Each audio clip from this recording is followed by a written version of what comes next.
हजारों वर्ष बीत चुके थे, समय बदल चुका था, पर एक नाम अब भी पृथ्वी पर भटक रहा था, अश्वत्थामा। वह अमर था, पर यह अमरत्व वरदान नहीं, दंड था। उसके माथे पर वह घाव था जहाँ कभी उसकी दिव्य मणि जड़ी थी। वह घाव कभी भरता नहीं था, वह केवल पीड़ा देता था और स्मरण कराता था कि क्रोध में किया गया एक निर्णय पूरी सृष्टि के लिए कितना भारी हो सकता है। वर्षों से वह सभ्यता से दूर रह रहा था, वह मनुष्यों के बीच नहीं जाता था। उसे लगता था कि उसका चेहरा ही पाप का प्रतीक है। हिमालय की एक निर्जन गुफा में वो वर्षों से तप कर रहा था। बाहर बर्फ गिरती रहती, ऋतुएं बदलती रहती, पर वो स्थिर बैठा रहता।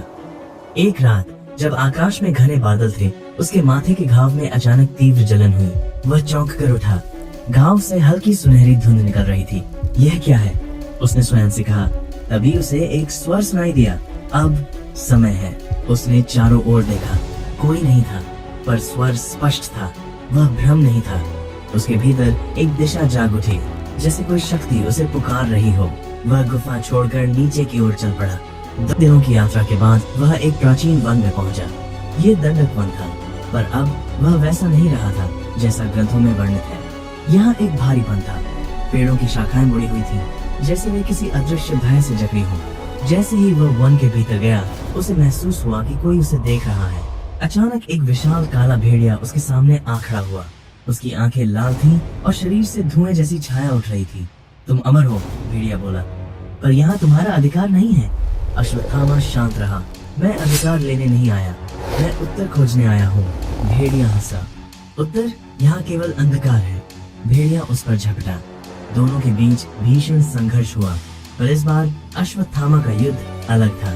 उसके भीतर वही शक्ति थी, पर वह क्रोध से नहीं, संयम से लड़ रहा था। आखिरकार उसने भेड़िए को भूमि पर गिरा दिया, पर उसे मारने के बजाय पीछे हट गया। भेड़िया चकित था। तुमने मुझे क्यों छोड़ा? क्योंकि मैंने पहले ही बहुत रक्त बहाया है, अश्वत्थामा बोला।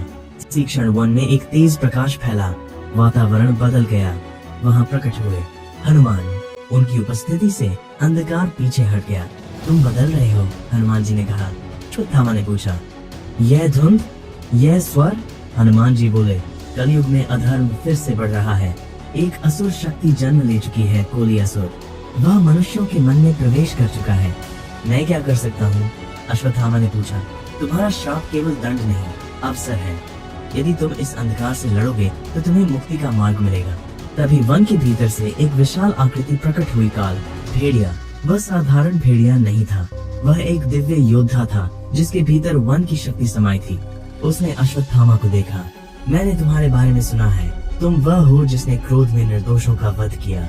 अश्वत्थामा ने सिर झुका लिया। हाँ, काल भेड़िया बोला, मैं अंधकार को पहचानता हूँ, वह तुम्हारे भीतर है। हनुमान जी बोले, इसीलिए तुम दोनों को साथ आना होगा। अकेले कोई भी इस युद्ध को नहीं जीत सकता। आकाश काला हो गया। वन में छाया, प्राणी प्रकट होने लगे।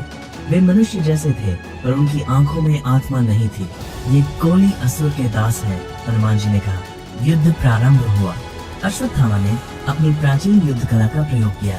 काल भेड़िया बिजली की गति से शत्रुओं के बीच दौड़ा। दोनों की शक्ति मिलकर एक प्रचंड दीवार बन गई। युद्ध घंटों चला। अंततः छाया, सेना नष्ट हो गई। पर तभी एक गूंजती हुई हंसी सुनाई दी। तुम मुझे जंगल में खोज रहे हो? आवाज गूंजी। मैं तो मनुष्यों के भीतर हूँ। मान जी ने उन्हें एक दृश्य दिखाया। एक आधुनिक शहर, ऊंची इमारतें, भीड़, लोग भाग रहे हैं, पर हर चेहरे पर तनाव, लालच और स्वार्थ था। यही उसका राज्य है, हनुमान जी बोले। वह भय और लालच से शक्ति प्राप्त करता है। अश्वत्थामा समझ गया, यह युद्ध तलवारों से नहीं जीता जाएगा। समय बाद अश्वत्थामा और काल भेड़िया शहर की सीमा पर पहुंचे। यह वर्ष 2026 था। अश्वत्थामा ने उसकी आंखों में देखा, वहाँ काली छाया थी। वही है, उसने कहा। उसने उस व्यक्ति को रोका। काल भेड़िया ने उसके भीतर की छाया को बाहर खींच लिया। वह छाया चीखती हुई आकाश में विलीन हो गई। व्यक्ति बेहोश होकर गिर पड़ा और उसकी आंखों में शांति लौट आई। रात को शहर के ऊपर काले बादल छा गए। एक विशाल छाया आकाश में उभरी। अमर योद्धा, वह बोली, तुम अपने अतीत से भाग नहीं सकते। अश्वत्थामा बोला, मैं भाग नहीं रहा, मैं सुधार रहा हूँ। कोली असुर प्रकट हुआ। उसका रूप स्थिर नहीं था, वह कभी धुआं बनता, कभी दानव। युद्ध प्रारंभ हुआ। इस बार युद्ध केवल शक्ति का नहीं, मन का था। असुर उसके भीतर के अपराध बोध को जगाने लगा। उसे कुरुक्षेत्र की रात दिखी।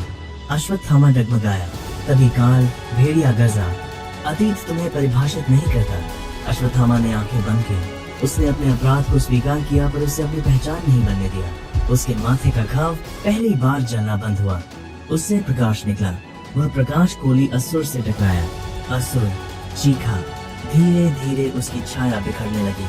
अंततः वह पूर्णतः नष्ट नहीं हुआ, पर दुर्बल होकर विलीन हो गया।